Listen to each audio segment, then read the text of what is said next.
નમસ્કાર દર્શક મિત્રો, હું છું એન્કર અર્પિતા પટેલ। દેશભરના તાજા અને સચોટ સમાચાર આપણી ભાષામાં જોવા માટે A1 અભિપ્રાય ન્યૂઝમાં આપનું હાર્દિક સ્વાગત છે।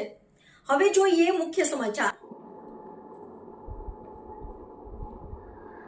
ઉપલેટાના પ્રથમ નાગરિક દ્વારા કાગવડ ગામે બિરાજતા ખોડલને ધ્વજારોહણ કરાયું। શહેરના પ્રથમ નાગરિક વર્ષાબેન ગજેરા પરિવાર દ્વારા ધ્વજારોહણ કરાયું। કાગવડ ખોડલધામ મંદિરના ઉન્નત શિખર પર ધ્વજારોહણની પુનિત પરંપરાને વહન કરતા વર્ષાબેન ગજરાએ કર્યું હતું ધ્વજારોહણ।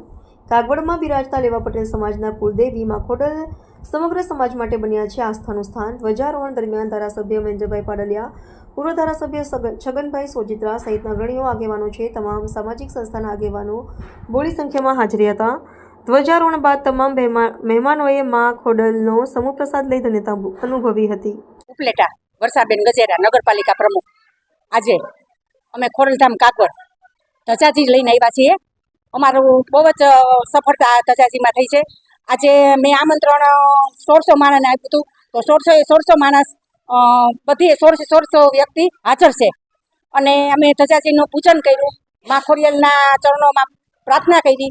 અને મારી ચૂંટણી નગરપાલિકાની ચૂંટણી હતી ત્યારે અમે પાટીદાર લોકોએ જે માનતા કરેલી હતી કે જે પ્રમુખ થાય એને આપણે ખોડિયાલમાંની ધજાજી રાખવાની। તો આજે મારો એ સફળ થયું છે કામ।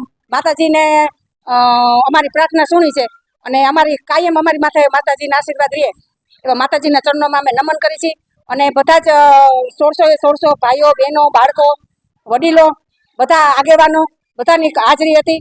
અને અમારા ધારાસભ્યો, મારા નગરપાલિકાનો આખો સ્ટાફ, ગામના આગેવાનો બધાની હાજરી હતી। ખૂબ જ આનંદ અમને આવ્યો છે આજે। અને માતાજીના ચરણોમાં વારંવાર હું પ્રાર્થના કરું છું કે માતાજી તમારા આશીર્વાદ અમારી માથે કાયમ રહે।